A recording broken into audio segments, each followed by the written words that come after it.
Hello, hello, hello. Good morning, good evening, good afternoon. Feels like the Truman Show.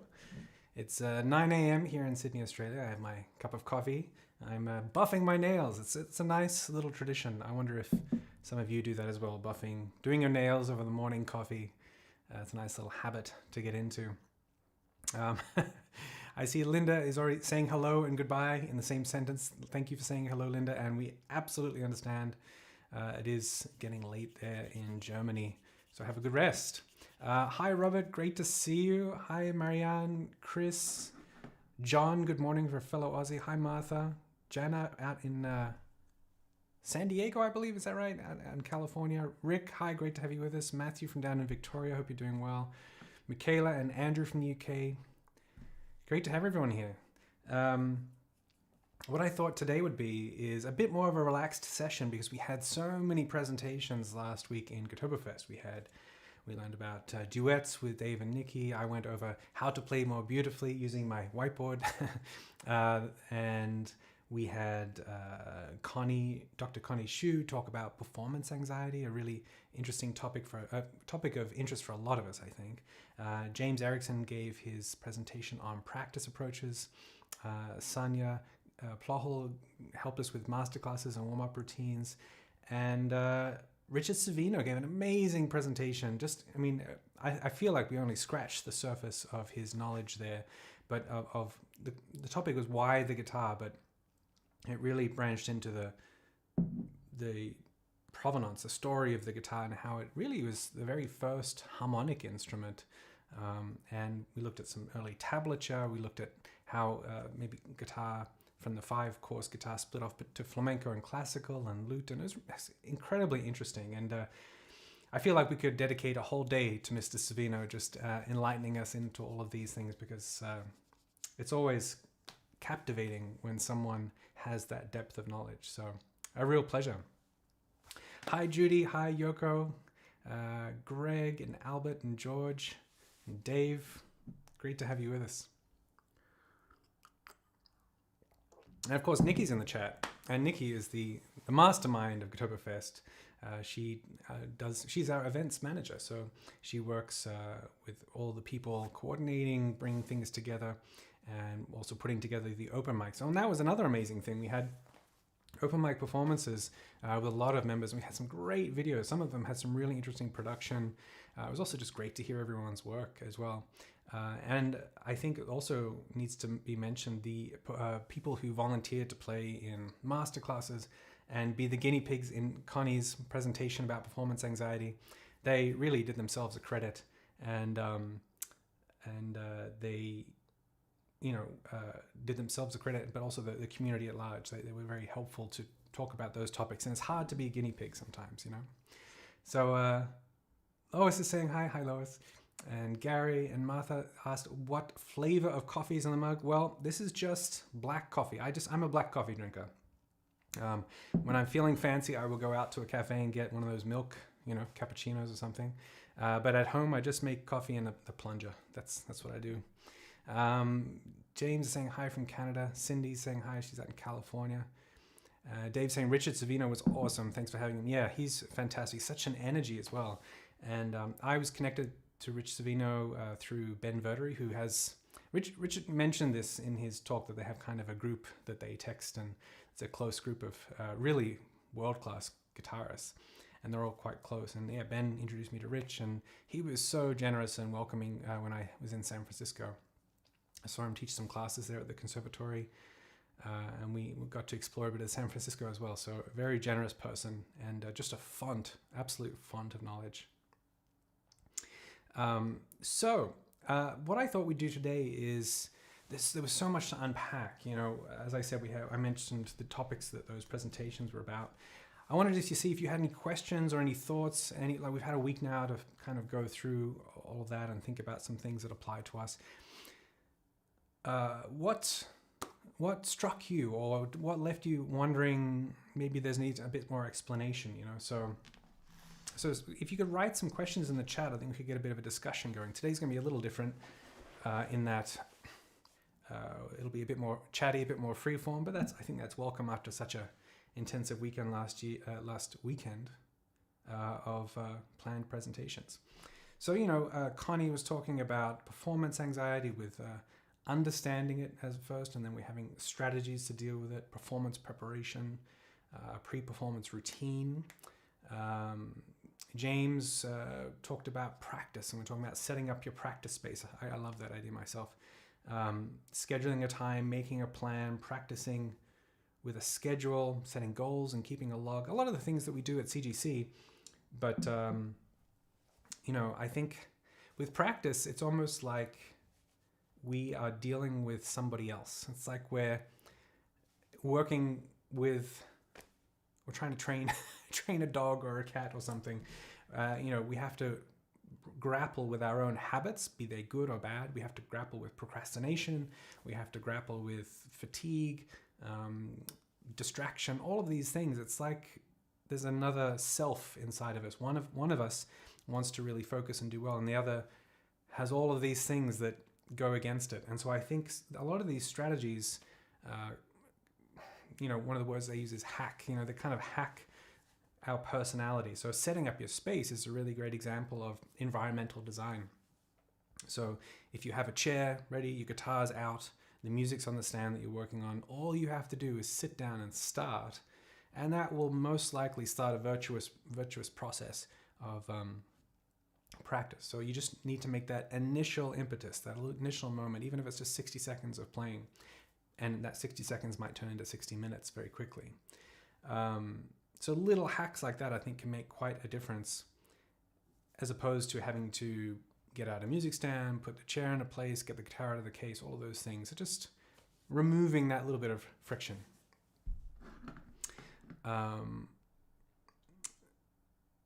So Matthew, Judy says, good morning. Judy's my mom. Hi, mom. Matthew says, mom, you're always over on Facebook. So if you want to go to YouTube and go type in Classical Guitar Corner, that's where all the chat is happening. That was a question that my mom asked a while back. It's like, where are all these questions coming from? Well, most of the questions are on the YouTube channel, although we do simulcast, like a big radio program, out to Facebook as well. Technology. So Matt is asking, are all the Guitarfest sessions going to be posted in the CGC forum? Absolutely they are, yes.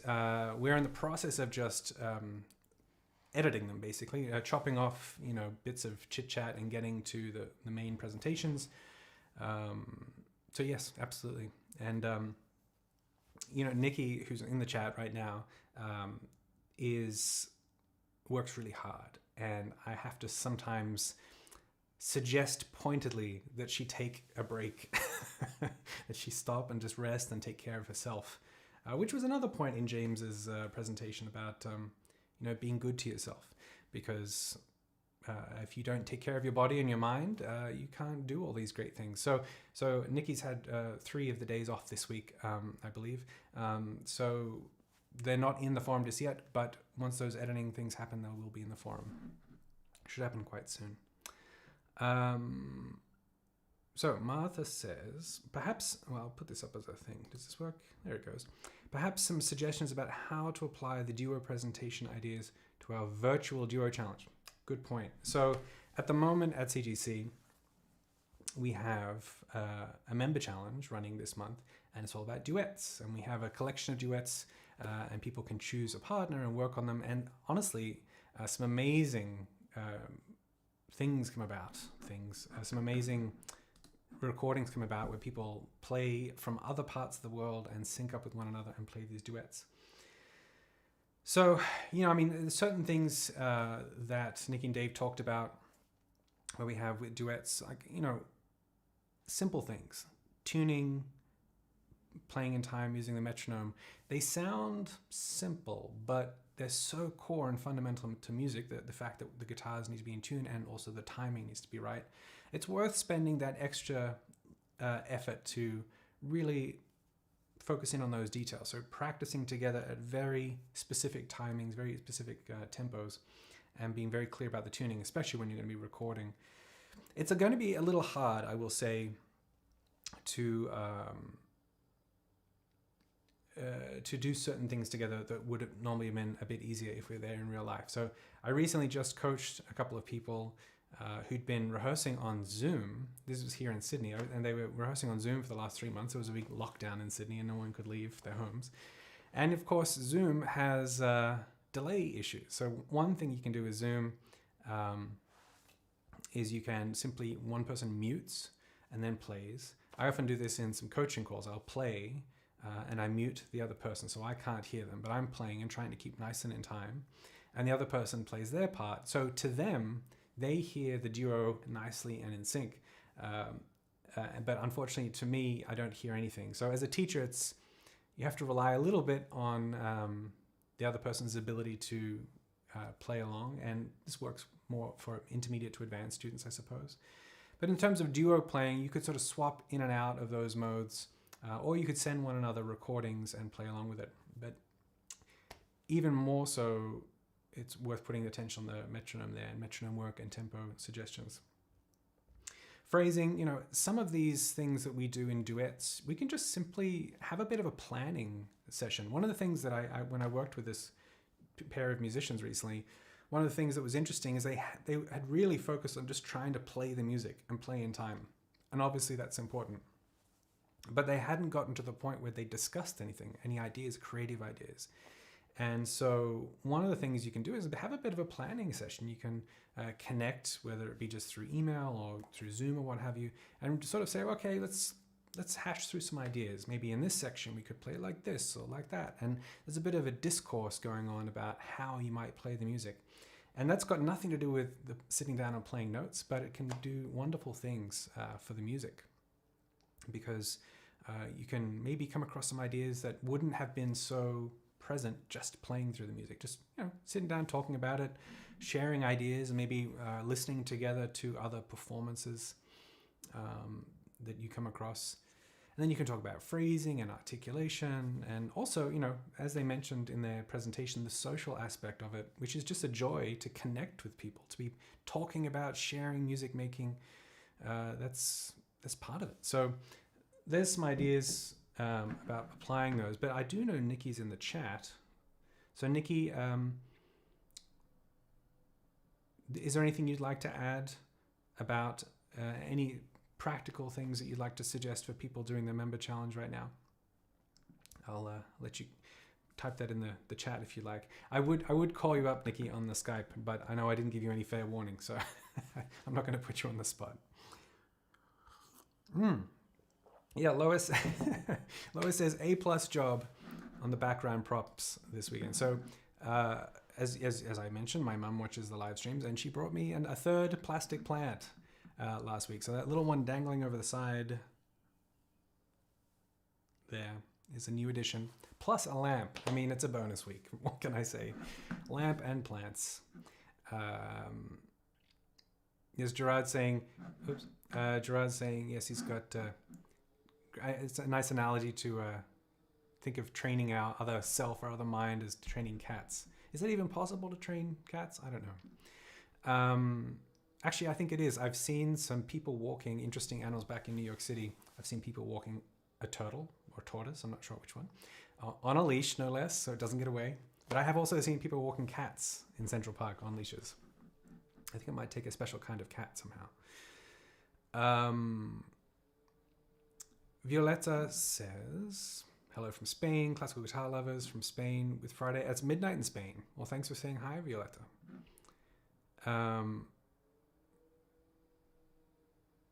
Oh, Jacques is saying bonjour. Bonjour à tous. I don't know how to speak French. From Montreal. Great to have you with us. Okay, so Nikki is just replying to Martha saying, a good idea is to send each other recordings so that you can practice on top of that and work on listening and try to match articulation and dynamics. Yeah.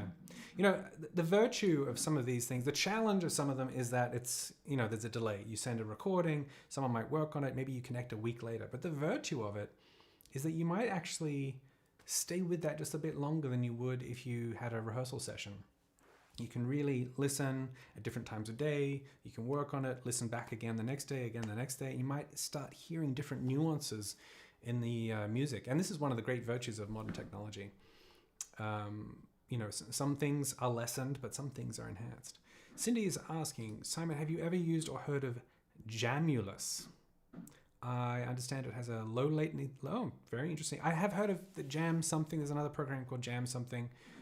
We'll have to check out Jamulus. Yeah, I think the golden egg, the golden goal, it really is for low latency. What that simply means is that there's always a little bit of a delay from when I make a sound and then the sound gets to your computer and you make a sound too. That's where you get that sort of echo effect. But there is low latency connections. I do remember back years ago at Yale University, there was a experiment, I guess, where they had a conductor from South Korea conduct the orchestra in Connecticut, United States in real time. But you need, both parties need low latency connections to really do that effectively. But it's there. It's gonna happen. Just remember back in, gosh, I don't know when it all started. When did Skype come around? I don't know. But before that, remember calling cards? You're overseas and you have to get a calling card and figure out how to use it and call through a payphone. And then Skype came along and revolutionized it. I think low latency is on its way.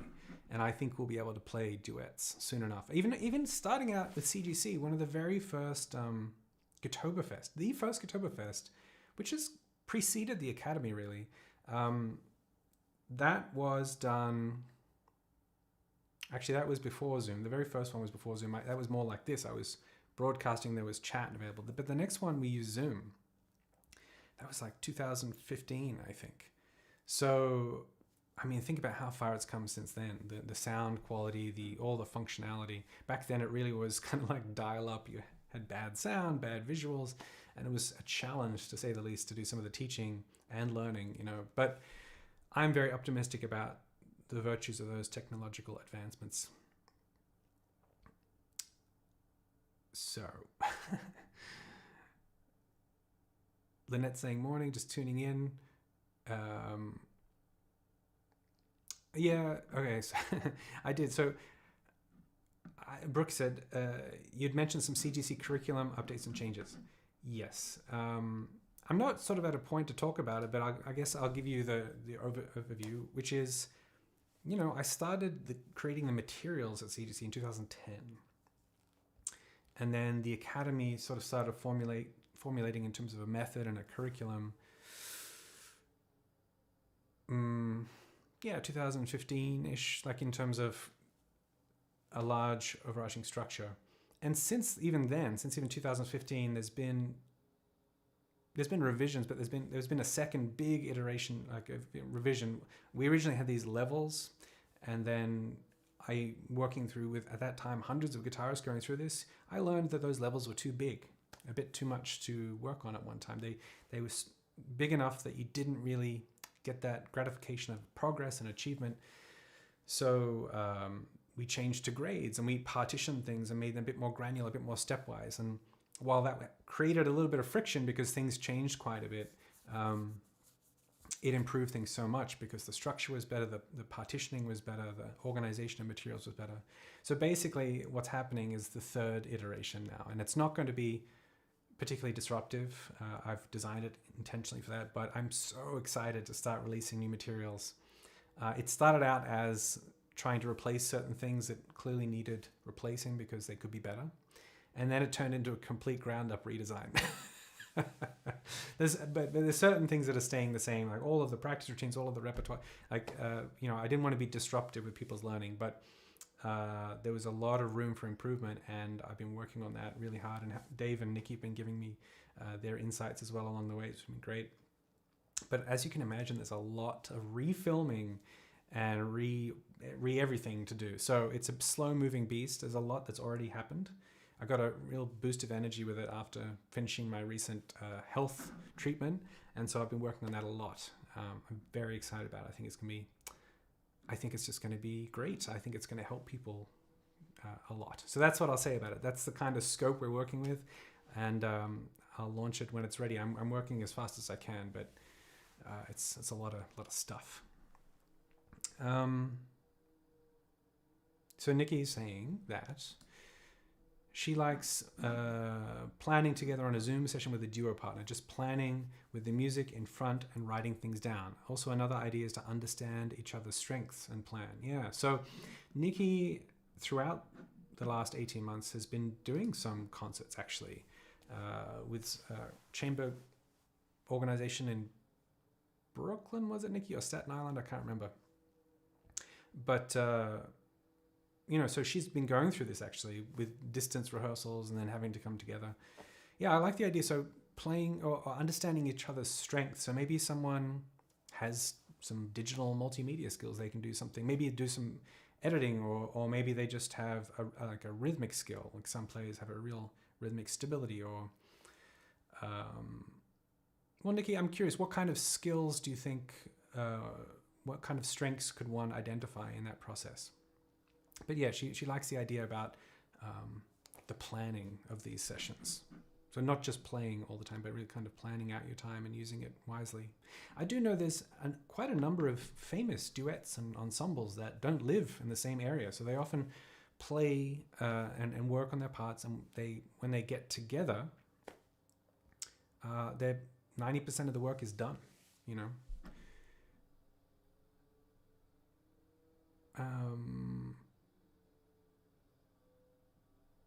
Oh, that's it. Richard Kaur is saying, real-time ensemble is possible today as I perform real-time classical guitar ensemble every week and have done for over a year. Jam Kazam. That's the one I remember hearing, is Jam something. That's worth having a look at. Jam Kazam. Thank you, Richard.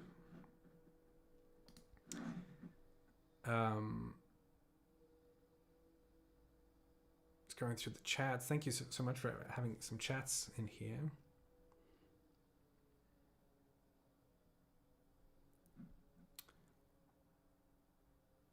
So Dave Reynolds is saying, when I practice duets, I'll enter the other guitar part into music software and play along with it. It helps with different... Oh, that's really interesting. So, there's programs like, we use Sibelius, but I think really popular programs, MuseScore is a free one, but a very good one, I believe. And that gives you the opportunity to... So Dave, what he's saying is you can actually... type in the notes into one of those programs and then usually press spacebar and it plays the MIDI file and you can actually play along with it. So it's giving you that back. It's creating a backing track essentially. So that's a great idea. And also they're pretty unforgiving rhythmically. So that's going to be a great rhythmic training as well. So Nikki's following up with the question I asked.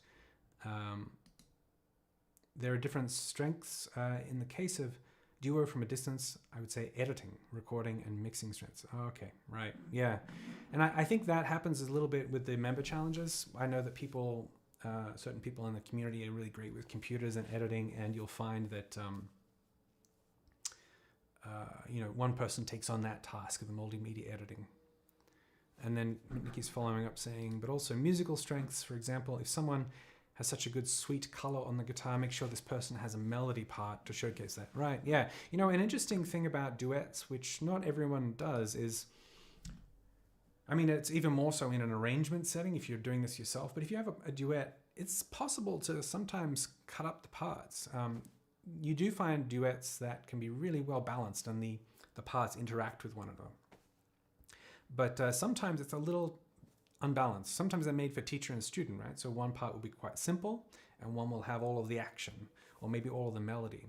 But it is possible to kind of cut and paste and move those parts around. So let's say if you have a section with the melody and accompaniment and it repeats, why not swap parts on the repeat? You're going to get variety inbuilt that way because another person is going to be playing the same material. So you're going to get some difference there.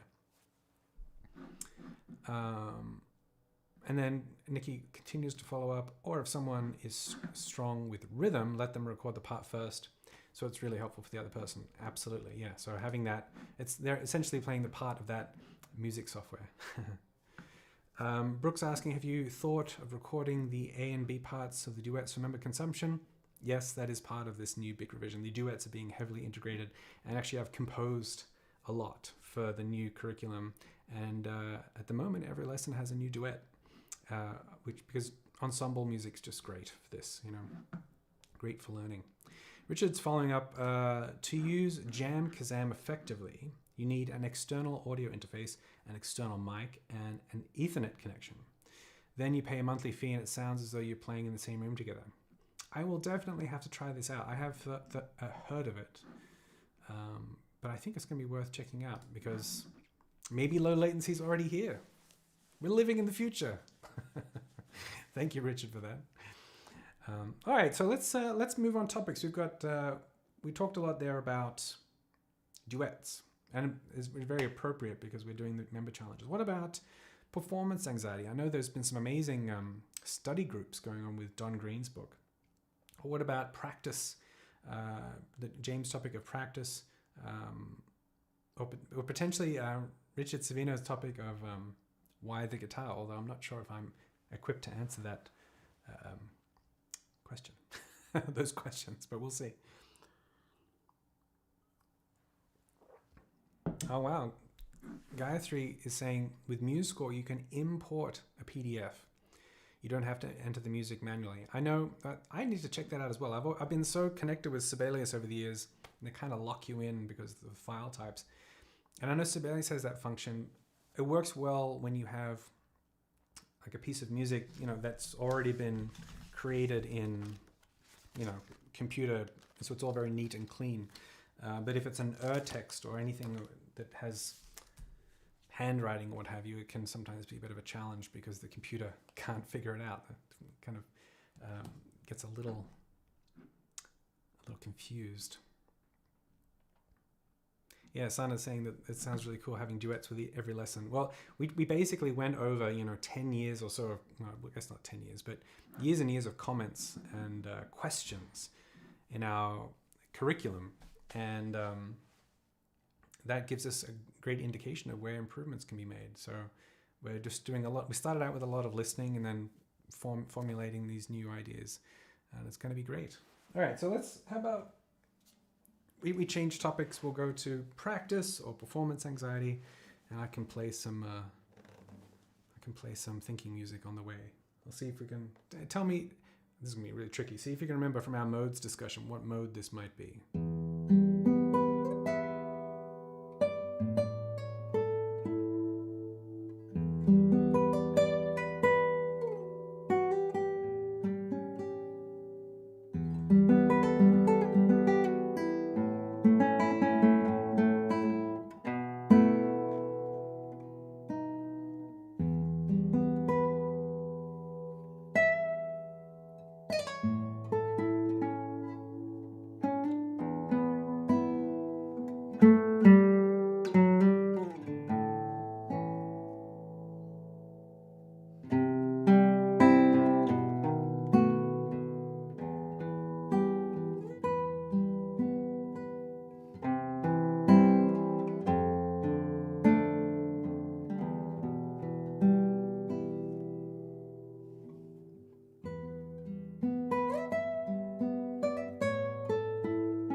Well, that was my favorite little harmonic progression.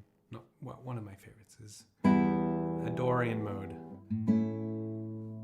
E minor there. Instead of going to an A minor, I'm going to an A major.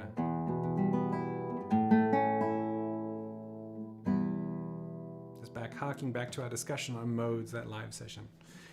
Well, there might be quite a delay on the chat, but I'm not getting any more questions here about... we've got practice, we've got performance anxiety, we've got, Dave's asking Lydian. I think, yeah, this is a Dorian. The Lydian, if I was doing, well, that's a minor. If Lydian would be more like this.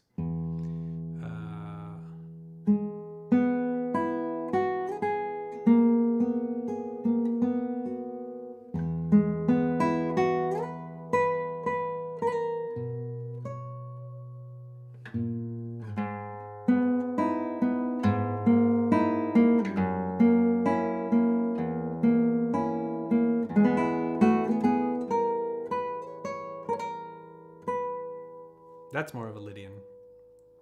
It's the raised. It's a major scale with a raised fourth. So that was E major. Where did I go? 1, 2, 3. There's A sharp.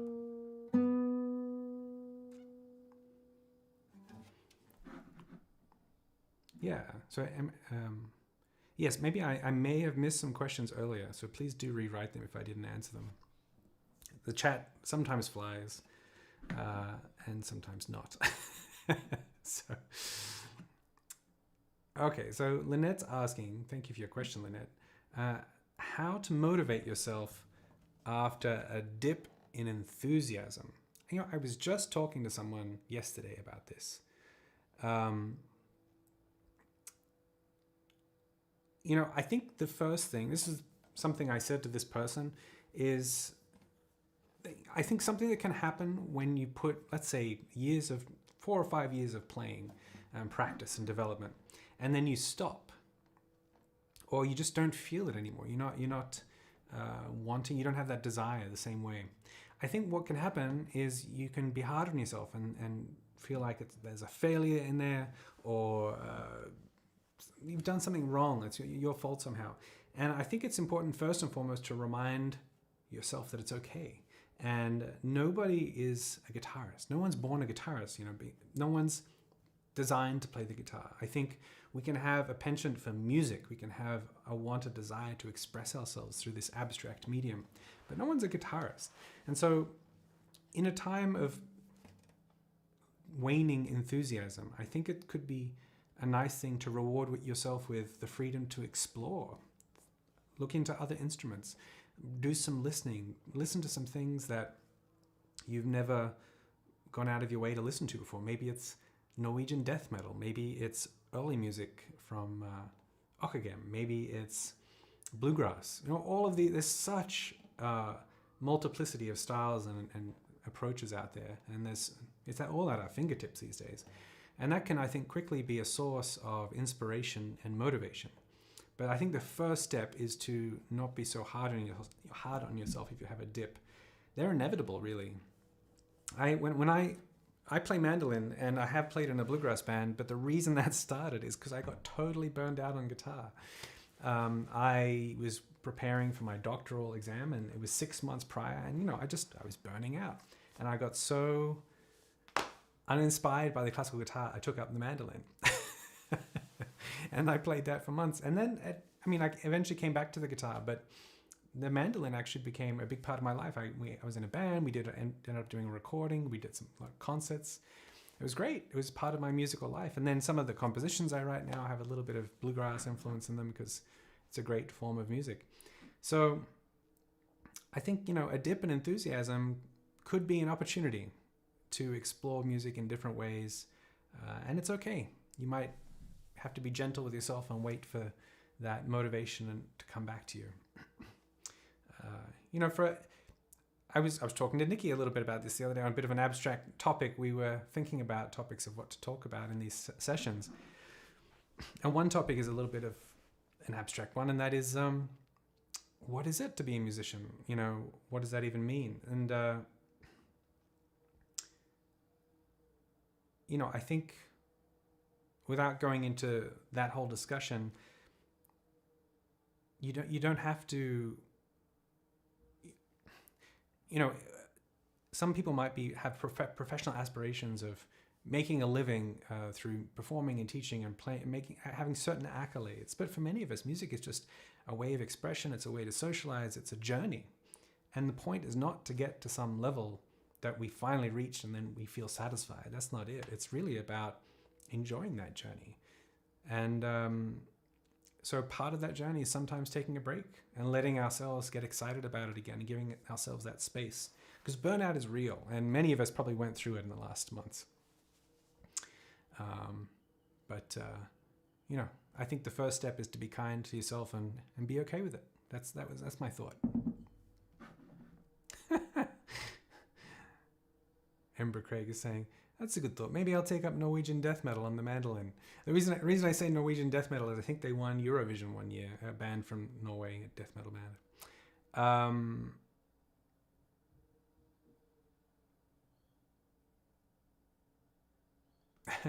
Lynette's Lynette's excited at the idea of the green light to play a dulcimer or another instrument. The other thing about playing other instruments is it infuses into our other musical pursuits. So, some great players: Craig Ogden, percussionist; Julian Bream, cello.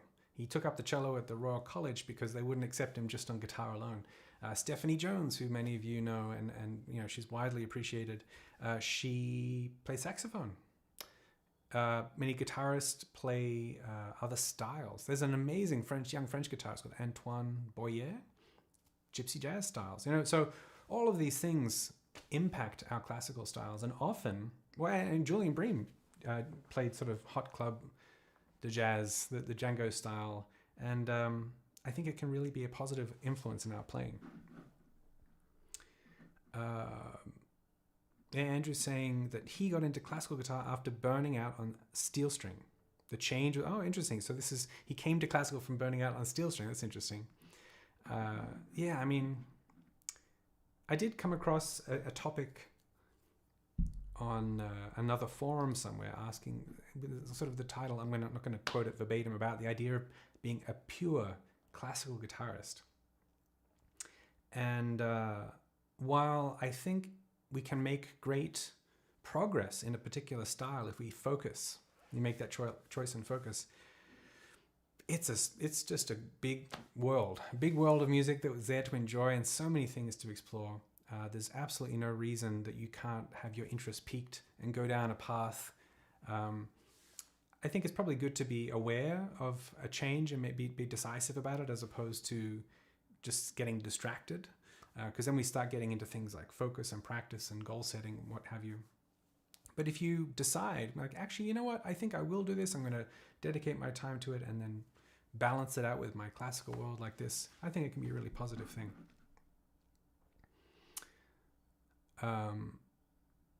Martha's saying Gael Solal, she's a Belgian performer, I believe, took up circus performance. Yeah, there's Karen Schaup here in Australia. She's a big advocate of acting.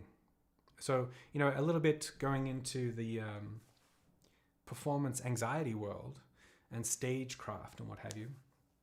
Acting or doing improv classes can be a really wonderful way to, we often just approach things straight on, So I'm a classical guitarist and I get performance anxiety. So I therefore will work on my performance anxiety as a classical guitarist. But there are other ways, and I think acting classes or improv classes, something like Toastmasters, right, where you're practicing public speaking, all of those things will impact that as well.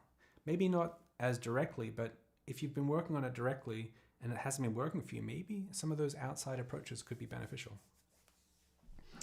And Matt's saying he's guitar agnostic, so he'll play any type of guitar, any type of style. Yeah, I mean, the perspective changes a little bit when you think of yourself, I'm a musician and I want to express myself through this medium, and these, like, we are the instrument, and these are just the tools that we use, It's a little bit of a different approach or a different mindset.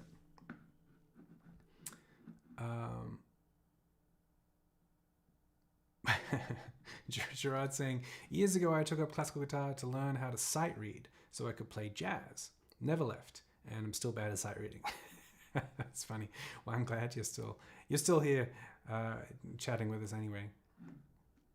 Sana's saying, so tempted by the orchestral double bass that's stored at my house at the moment. Yeah, I mean, I have to say, one of the things that I have considered over the years is actually taking up cello. I've never really gotten close to this, but I've always wanted to be a part of the orchestral experience because I love the music. There's such a breadth and depth of it.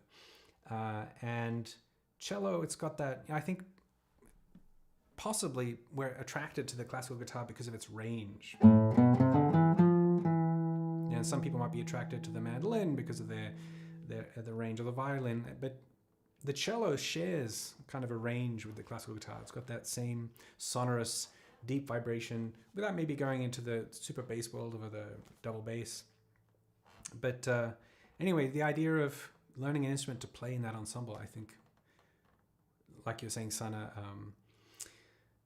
would be just wonderful, And in my experience through the bluegrass setting, we're so used to carrying 100% of the musical weight often because it's solo, right? We've got a lot of things going on. But in an orchestral setting, an ensemble setting, in a band, it's actually that much simpler. Playing guitar in that bluegrass band.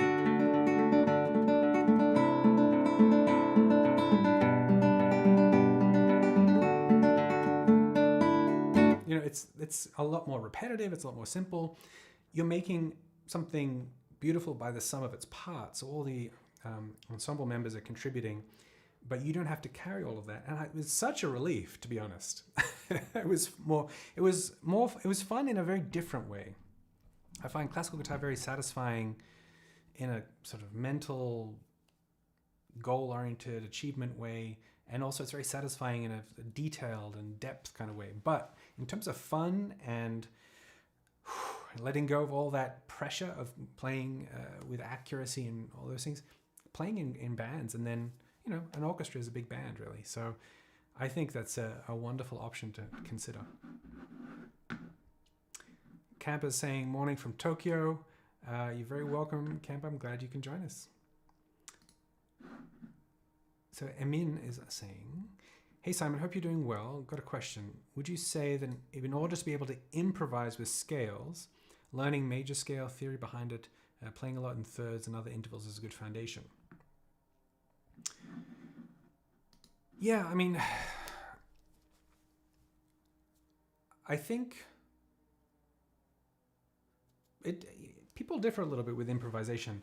Judy's mentioning Jacques, who's a very close friend of mine, is a cellist, and he's an interesting case of in many instances for a while anyway, because he played in the bluegrass band eventually, but he really didn't want to improvise.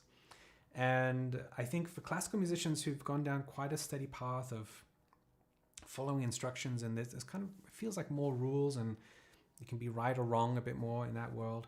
Improvisation is a scary world, a scary concept. I think guitarists have a little bit more of a familiarity with the improvisation because it's in so many other styles and genres of guitar playing. But in terms of where is a good foundation, I think you can approach it different ways. Yeah, you could learn scales and things in thirds and what have you. You could also take a piece and you could add ornamentation. Ornamentation is in some ways a start with improvisation. So if it was just, so you could go little runs between notes. So basically taking something that already exists and augmenting it or playing around with it. Jonathan Leithwood, a teacher out in Denver, Colorado, made a case for using that kind of improvisation where you're just playing around a little bit with a piece that already exists as a great way to understand it with more depth. So you could start perhaps with a simple piece and then add to it. It's verging on recomposition, verging on improvisation. Another place to approach it would be harmonically, understanding progressions. And then from there, building up with triads and passing tones and neighbor notes. That's kind of what we do. We have a very short improvisation course at the Academy in grade 7, I believe. Maybe it's grade 6. And, that's starting from a place of, we introduce some concepts of repetition or space and then restriction with notes. That's a nice place to start as well. But I think the first step with improvisation is just giving yourself, again, the green light to play around and noodling with scales, coming up with some melodic ideas. Can be a really nice place to start. But it's a big old world, the world of improvisation. All right. Sana's saying, the cello is my husband's instrument, so I'm not allowed to pick that one. Fair enough.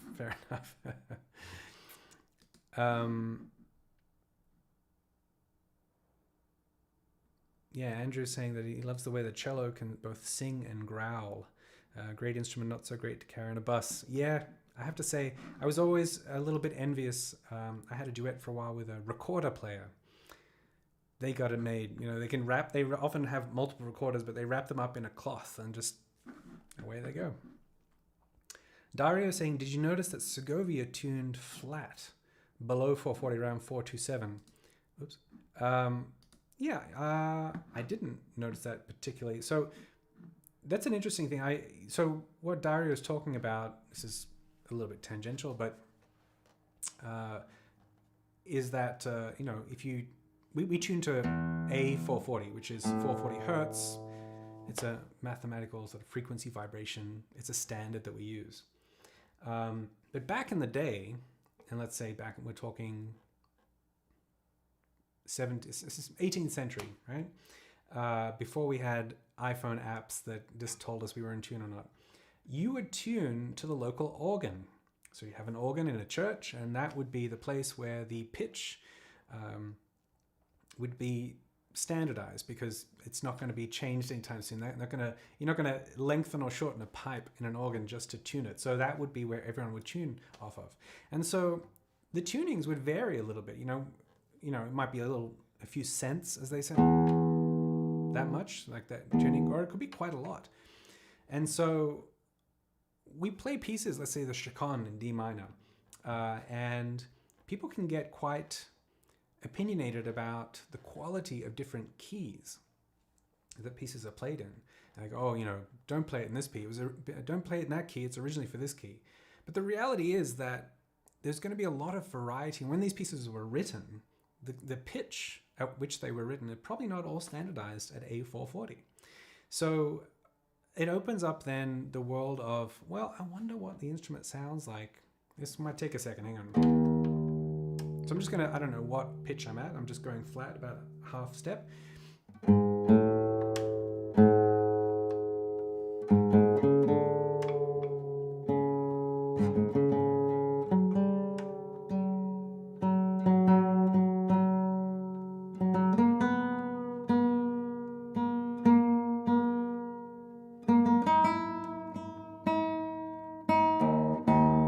Now, because I've just changed all the strings, they're going to be fluctuating a little bit, so they're going to be going all sharp.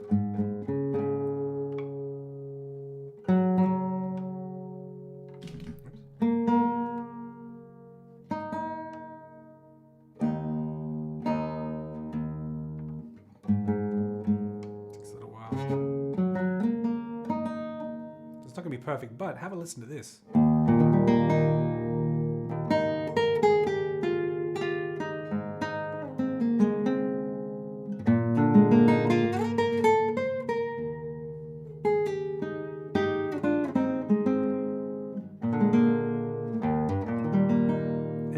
Sounds quite different. It's got this low resonance, a bit more like the growl of Andrew was talking about with the cello. Now I was getting out of tune again. But the point is that yet another green light to say, what is that? That's a world to experiment. What does my guitar sound like if we go down to a lower pitch? And I know Pavel Steidl told me that he likes to play about half tone flat, half step flat.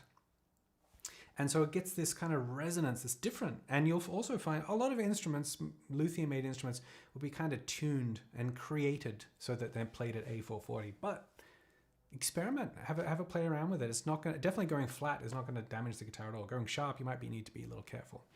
But it creates a different sound. And you can play all the same repertoire. It's going to change the key, and it'll change a bit of the sound world. But something to think about. So thank you, Dario, for starting us down that little path of discussion.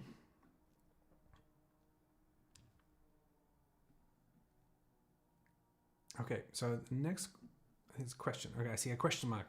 Lois asked, as a player starts to progress to intermediate or more advanced music, does their approach to practice need to change much? Yes, I would say so. I think that as we get to intermediate and advanced territory, the music gets more complex. And so we need to, and the scope gets larger as well. Pieces get longer and they're more involved. And so it's worth being a bit more strategic. We're not going to get away with playing through pieces as much. I think in the early stages, playing from beginning to end if a piece is 16 measures long, that's still relatively focused on a small amount of material. But if something is 4 or 5 pages long, you need to be a bit more selective with where you put your time and energy.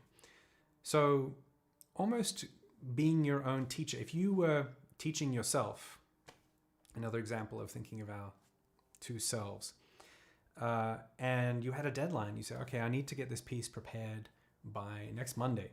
Got a week to do it. What are we going to do? Well, okay, these parts I can kind of read, and these parts I'll figure out relatively quickly, but this is going to need some work. I need to figure out fingering. I need to figure out the rhythms, and I also need to practice it to get it up to speed. There's complexity there. So that's where you put your laser focus on those challenging parts. Whereas maybe parts that come quite easily, while they're pleasurable to play, you just play them through once or twice to figure that out, and then forget about them until you need to do the run-throughs and focus in on all the work that needs to be done. It's a lot more strategic. I think it's a lot more focused. You can also just use the same tactics as before, but they're going to just take longer and longer periods of time to work. They're not going to work as well. So it's a little bit of you need to be your own teacher and be a bit more strategic, a bit more tactical, thoughtful about your approach, and perhaps even disciplined as well to take on those larger pieces. So I think that would be one of the bigger changes.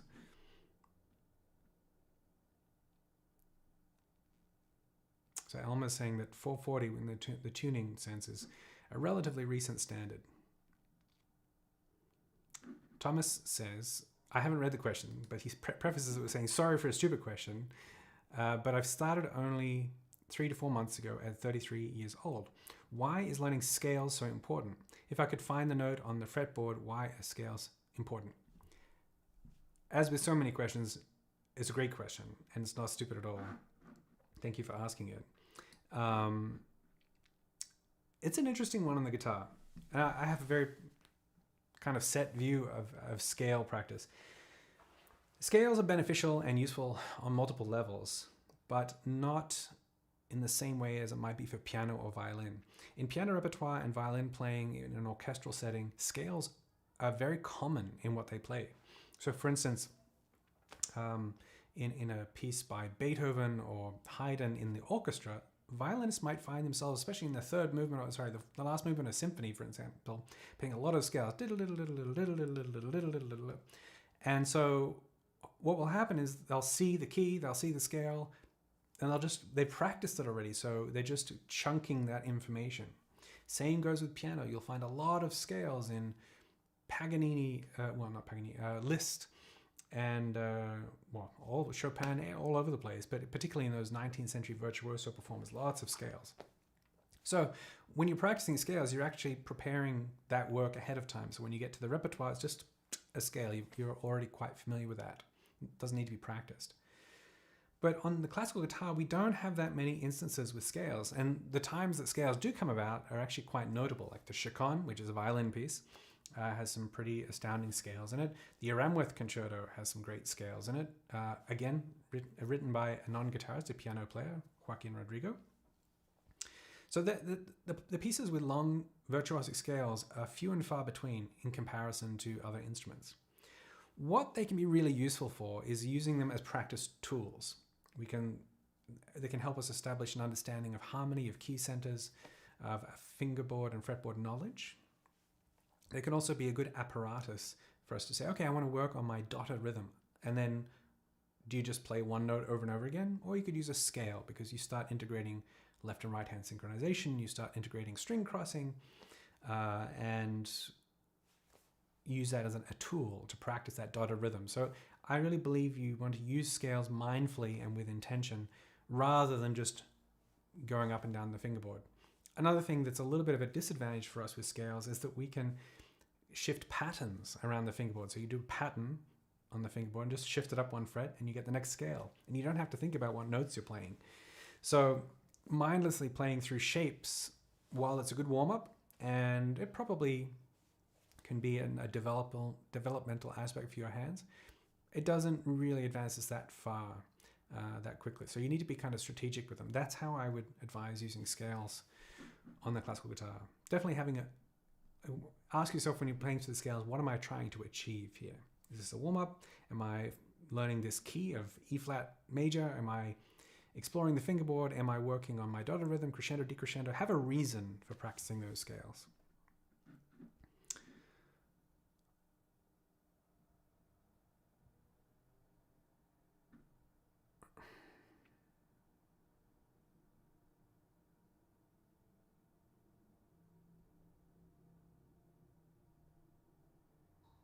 Just reading through some of the comments. There's a bit of a chat going on in the chat between people.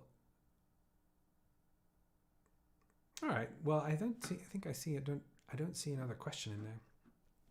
But I'm gonna have another sip of coffee. Thanks for all those questions. It's been an hour now on the CGC show. By the way, please do subscribe to the YouTube channel. If you're here on YouTube, you can hit the subscribe button or give it a little bit of a thumbs up for the video if you enjoyed the session. It's a real pleasure. I get quite excited to talk to you all. Next week, I think I will be.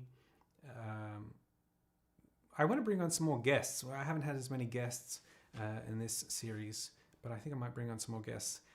I also do want to do a bit of a rhythm workshop, but yeah, it's been a pleasure. I wonder how my guitar tuning's going. Actually, that's not too bad for a guitar that got put down half a step.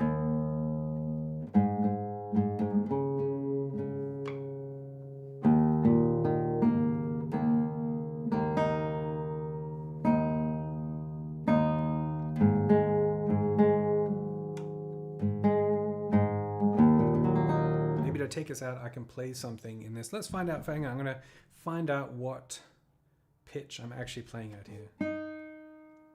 It's basically half a step. It's E flat. So let's play a piece and see what it sounds like in a different key. Move the coffee. Danger around the laptop. All right, let's pick a piece and play it in a different key.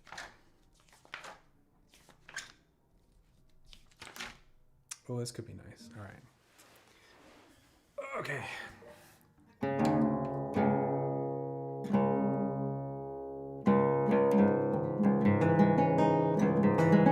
Oof. Oh, listen to that. That's great. Okay, this is going to be Saw Study number 9, Opus 6, in D minor, but today we'll be playing it in D flat to explore what it sounds like when the guitar is tuned a little differently. This is inspired by Dario's comment. All right.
little bit.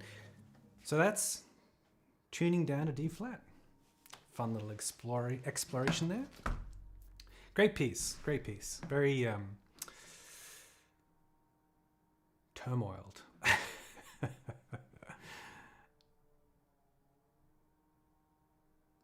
All right. Well, I try to keep these to a nice hour long, so I'll respect your time and wish you a good week ahead. We'll be back again next week, and it's always a surprise what we're going to talk about. So I'll see you then. Thank you, everyone. Have a great week, and thank you for Nikki for being in the chat as well. Take care. Bye.